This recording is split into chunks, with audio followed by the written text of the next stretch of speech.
The next revolution in warfare is here. It's a drone that costs just a fraction of the price of a fighter jet. Fighting in Ukraine and the Middle East have shown cheap autonomous systems are changing the rules of modern combat and reshaping the defense industry.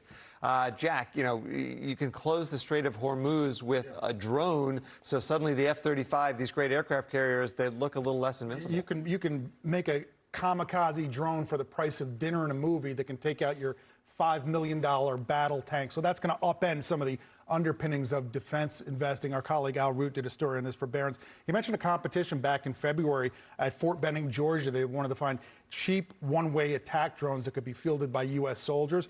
And the winner, with an almost perfect score, wasn't American. It was a Ukrainian design that had a 12-mile fiber optic tether that can prevent signal jamming. So a lot of companies are scrambling, figuring out how to compete in this new landscape. So when the Ukrainians, who are actually fighting a war, are beating all of our big defense contractors, where does that leave the so-called primes, the legacy defense makers? Well, there are a bunch of them with a hand in this. L3 Harris, that's a prime defense contractor. They make advanced drone communications and control systems.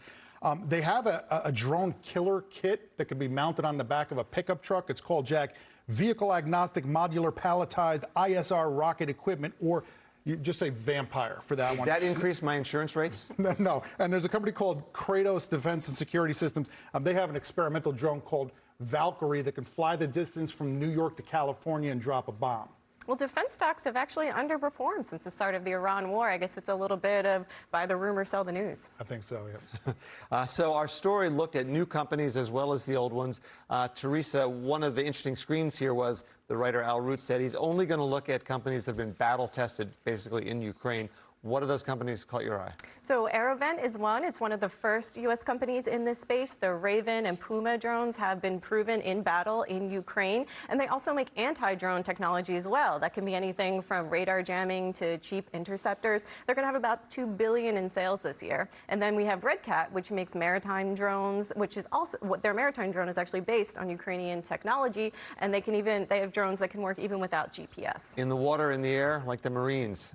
Josh, a couple of these companies have gone public just in the past few months. Tell us about those. Yeah, so AVEX is kind of your direct drone play. So they are a drone maker. Their drone sits up in the sky all by itself and is able to shoot things down. It can sit up there for over 6 hours. So it's like a surveillance style drone.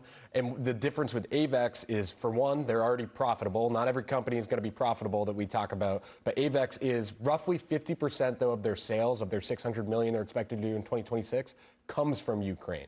So investors actually think that that could be a potential headwind down the line if Ukraine stops buying from them. The other IPO to highlight here is Swarmer. This is more of a play around the growth of drones. So what they do is they connect the different drones, they create a swarm, then you have your bee's nest, and then you can go and sting. And that is how Swarmer sort of works. The difference with Swarmer, it is not yet profitable. Trades at 20 times 2027 revenue. Not necessarily that expensive, certainly more expensive than the single sales multiple you'd see on the NASDAQ. But again, with these drone companies, interesting about the future, but be careful, they might be a little volatile. That's an important lesson in investing. Just because a thing is needed and good and important and people buy it doesn't mean it's actually a good investment. Jack, you want to diversify a little bit. Buy all the drones. How do you do that? There is an ETF for that, Jack. It's called Rex Drone. The ticker is DRNZ, and it launched in October. But getting back to Teresa's point, it's down 5% since then. That puts it 15 points behind the S&P 500. I think that speaks to the challenge of investing here. If the whole point is that drones can bring your costs dramatically lower, then there are going to be some winning designs that aren't necessarily attached to winning stocks. Yeah, that's a very important point. All righty, guys.